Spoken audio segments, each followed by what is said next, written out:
Ustaz Azrizal ni dia blog. Jadi dia kurang glamour. Dia glamour di kalangan orang suka baca blog lah tuan-tuan. Kalau kau blog tak glamour tuan-tuan. Dia glamour di kalangan orang yang suka baca blog. Yang soal lagi Ustaz Azrizal memang popular lah tuan-tuan. Jadi Ustaz Azrizal kata pindah organ tak boleh. Haram, derma organ haram. Sudah tentu orang akan pakai pendapat yang tu.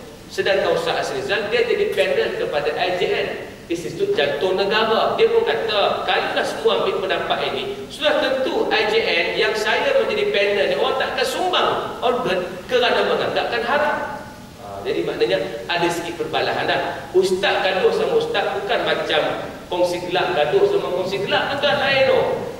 Apa mesti ingat ustaz gaduh sama ustaz macam kongsi gelap angkat parang. Ustaz saya kata, gua parang lu terus. Tak, tuan-tuan tak ada. Bila ustaz gaduh maksud dia itu dipanggil apa? Perbahasan ilmiah. Tuan-tuan kena faham gitu. Jangan bila cerita ni, Ustaz Zul ni nak belaga-lagakan orang pula. Dah dia tak glamour, dia cari glamour cara tu. Dah bukan dia tu. Nak bagi tahu pada kita bahawa ustaz sama ustaz bahas adalah ilmiah. Tuan-tuan kena faham gitu. Macam kita forum itulah. Saya dengan Ustaz Nazri Cik, dia tak setuju bila saya kata boleh salam di antara lelaki dan perempuan. Dia kata ada tabit-tabitnya. Okay, no problem. That is his opinion. I have my opinion too. Tuan-tuan. Jadi no problem. Kita boleh tengok yang mana lebih sesuai. Tuan-tuan lagi tahu keadaan tuan-tuan kan sesuai hak mana. Tuan-tuan kerja di KLCC. Bukan semua KLCC soleh-soleh macam cakap di atas ni. Hak sini banyak jenis siluat ketat masuk celah jubuk tuan. Kita naik pejabat dah nak mengajar tuan. Selendang selempang itu ya. Baju ketat meredi. Ustaz tengok, tak tengok. Kalau tak tengok membazir tuan-tuan, jadi kena tengok. Jadi nak kita orang-orang macam tu macam nak selesaikan masalah. Kalau kita bertegas, you cannot salam with me because Islam want to tell about you. Tuan-tuan, sebab tu saya suka manhaj Wali Songo. Tuan-tuan kena belajar sikit. Wali Songo ni dia ada beberapa manhaj tu. Manhaj yang paling hebat, dia ada 9 prinsip dakwah Wali Songo. Wali Songo ni sebab dia berdakwah ke masyarakat Indonesia, jadi sebab dia dipanggil Wali Songo. Dia dipanggil Wali 9. Nama mereka pun Jawa-Jawa. Orang panggil Sunan Kalijaga, mereka panggil Sunan Kalijaga. Kan Jawa tu. Kalau ada war tu Jawa. Tentu tak masuk Jawa ni apa. Saya tanya kawan-kawan ni, Jawa tu maksud apa? Dia orang Jawa, orang Sabah pernah. Dia kata Jawa ini ustaz, jaga wibawa.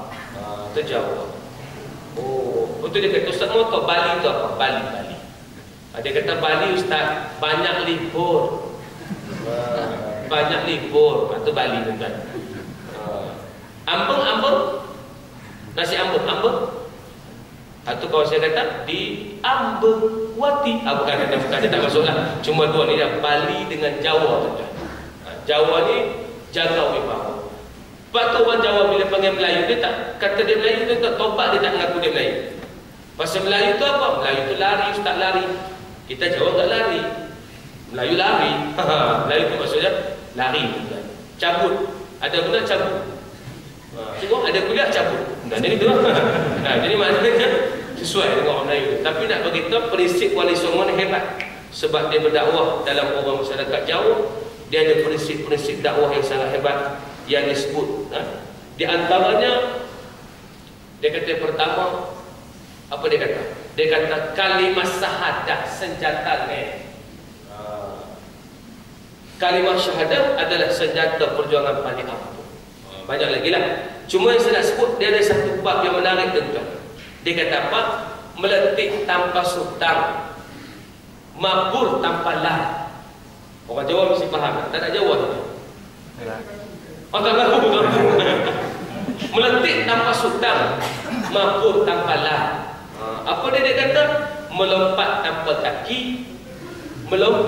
kaki, terbang tanpa sayap. Hebat. Maksudnya apa? Dalam dakwah, kita bawa dakwah tu, orang tak marah tu. Sunan ni, bila dia buat, mereka dah membanyakkan nama Sunan. Sunan Derajat, Sunan Kalijati, Sunan Gunung Jati. Sunan Kalijaga, Sunan Ampel, Sunan Bonang, Sunan Kudus. Ada lagi sunan lain. Hebat mereka tuan-tuan, mereka boleh dakwah simple. Orang Indonesia, orang Jawa masuk Islam masih pakai kain atas dada lagi. Sunan Bonang ahli musik, dia reti tentang musik. Jadi mereka main lagu Jawa, tenggetak, sampai nak menari kita. Tapi berkembang, dah Islam, cuma berkembang. Tetap boleh bayang, orang tu Islam, Sunan Bonang pergi tengok orang berkembang. Kita faham? Faham tak? Aku tak faham? Enggak. Tapi tu yang Sunan boleh buat. Dia boleh pergi dengan orang berkembang tu, dia boleh dakwah lagi. Islam dah. Cuma masa menari itu dia kata apa? Iya, tarian kamu bagus, hebat tarian kamu. Tarian kamu sungguh asyik. Tetapi jangan lupa, ada Tuhan menuntut supaya kamu melakukan ibadah dan solat. Solat terlebih dahulu, selepas itu sambunglah semula tarianmu. Betul, boleh buat. Contoh pergi kempen, nari tanam daya, nari lapena. Contoh pun kata, lepas menari kita solat, lepas tu kita sambung menari semula. Boleh tak kata? Boleh tak kata? Saya pergi majlis sukan negara, lagi pelik. Ahli gimnastik, ahli jalan tak buat gimnastik. Pada orang minat tu kata kaki kangkang dia tu. Kalau dalam kerja kecil ya, begitu. Tak terlebih yang mata tu. Nah. Tapi dia pun boleh tuan-tuan. Tiap-tiap minggu buat kuliah agama, tiap-tiap minggu mengaji Quran. Tapi bila masuknya acara tu kan kaki gitu. Macam mana tu selesaikan masalah. Tadi disebut tu, bukan kita nak suka sangat salam orang tak, tapi kita nak bagi ruang. Apabila ada jalan tertutup, kita bagi sikit ruang. Semoga orang tu boleh tarik balik pada agama. Cerita sekarang, jiwa orang Melayu tak ada jiwa dakwah. Dia ada jiwa nak jadi pendakwa raya. Dia tidak ada menjadi jiwa pendakwah. Pendakwa raya ni maksud dia nak hukum orang ya. Tengok orang pakai skirt, kompom saudara. Nah. Tengok orang tak ambil kuliah, kompom. Kita kena berjiwa besar. Orang mari kuliah kita puji. Orang tidur di Gua Hira tu kita puji tuan-tuan. Kan tuan-tuan Gua Hira pas hari kan. Kita kata tahniah cik. Daripada cik tidur di tempat lain, cik tidur di surau kurang-kurang sampai-sampai nak lena kita dengar juga kuliah. Alhamdulillah. Jangan nak apa tuan-tuan. Nak apa jiwa kena besar dalam bab berdakwah. Lepas tu tuan-tuan Sunan Kudus hebat. Kalau tuan-tuan tengok cerita Sunan Kudus, tuan-tuan pasti rasa beliau beza untuk berdakwah. Sunan Kudus, dia berdepan dengan masyarakat Hindu. Mereka agama Hindu. Jadi cara nak tarik orang Hindu masuk Islam, satu hari Sunan Kudus bawa lembunya. Sebab orang Hindu sembah lembu. Tapi lembu yang gagah perkasa bukan ada borak. Dia tak pukul lembu dia, dia tak ikat tok-tok. Dia mesra dengan lembu dia. Ikat, dia mesra dengan lembu dia. Lembu dia bernama Kerbau Kumarang. Itu lembu dia.